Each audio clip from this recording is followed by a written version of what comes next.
Something is changing in Dubai, not the skyline, not the buildings, but the way the world is starting to look at it. For years, Dubai stood as one of the most powerful symbols of modern tourism. A city that didn't feel real at first glance. Glass towers rising out of desert heat. Artificial islands shaped like imagination. Roads filled with luxury cars. Hotels designed not just for stay, but for spectacle. Everything about it was built to be seen, filmed, and shared. And it worked. Dubai didn't just become a destination. It became a global visual identity. A place that existed strongly on screens before people even arrived there. Influencers amplified it. Travel creators built careers around it. Millions of viewers around the world consumed it as a version of perfection. But there was something hidden underneath that success. It was never just tourism. It was controlled perception.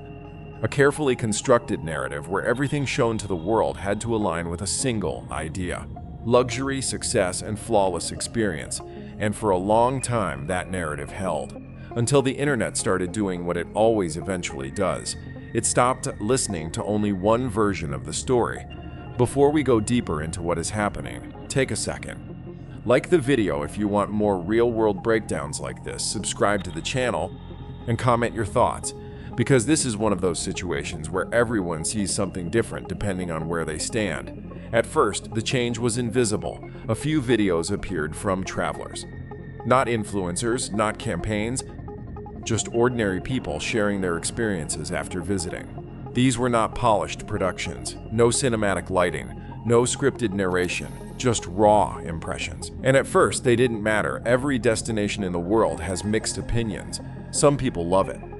Some don't. That is normal. But something different started happening here. The tone was not extreme. It was subtle. People were talking about expectations, about cost versus experience, about how certain moments felt different from what they had seen online, small observations, quiet reflections. Nothing that would normally shift global perception. But social media doesn't work on individual importance. It works on accumulation, and once enough similar voices appear, even if they are small, the algorithm begins to notice a pattern. And once the algorithm notices a pattern, it does not ask whether it is positive or negative. It only asks one question: is people watching this? And the answer in this case was yes.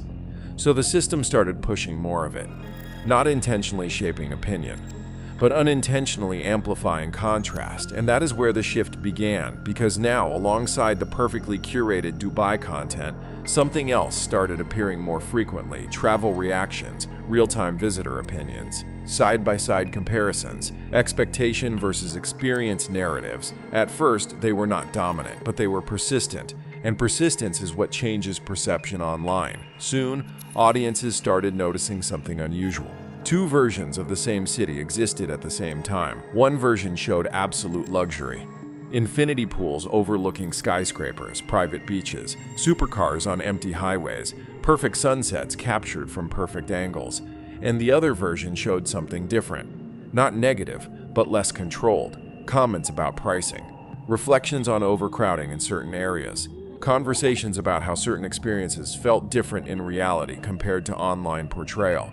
And what made this powerful was not criticism itself, it was contradiction. Because contradiction forces attention, people began engaging more. Comment sections turned into debates. One group defending the city, saying expectations were unrealistic. Another group sharing personal experiences that didn't fully match the curated image. And in between these arguments, something more important was happening. Dubai was no longer just being shown. It was being discussed. And once a place becomes a discussion instead of a display, its identity changes. Because display is controlled, discussion is not. But the physical reality of Dubai did not change. The skyscrapers are still there. The infrastructure is still one of the most advanced in the world. Tourism still flows in. Hotels still operate at massive scale. Flights still arrive every day. Nothing physically broke. But perception does not depend on physical reality alone. It depends on narrative consistency. And narrative consistency is exactly what social media disrupts, because social media is not a single voice. It is millions of small voices overlapping, contradicting, reinforcing, and challenging each other at the same time. Every visitor becomes a broadcaster. Every phone becomes a media channel. Every experience becomes public content. And once that happens, no destination can maintain a single unified story. it fragments. And that fragmentation is what we are seeing now. Dubai is not losing tourism. It is entering a phase where its image is no longer singular.